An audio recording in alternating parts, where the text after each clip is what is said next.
ångesten vill sänka sig och jag vill bara dränka. Men jag kvävs i alla papper och hur ska man vara tapper när huvudet går sönder av den jävla OSL? Jag antar att jag inte kommer sova något ikväll. Har jag hittat riktig lag och vad fanns det för undantag? Vilken praxis ska jag minnas? Övningstentor måste hinnas. Blundar jag så ser jag bara riksdagsordningen.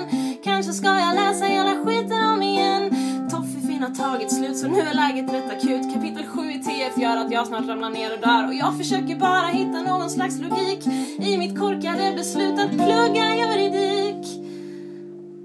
Och mitt i denna poesi finns höjden av ironi.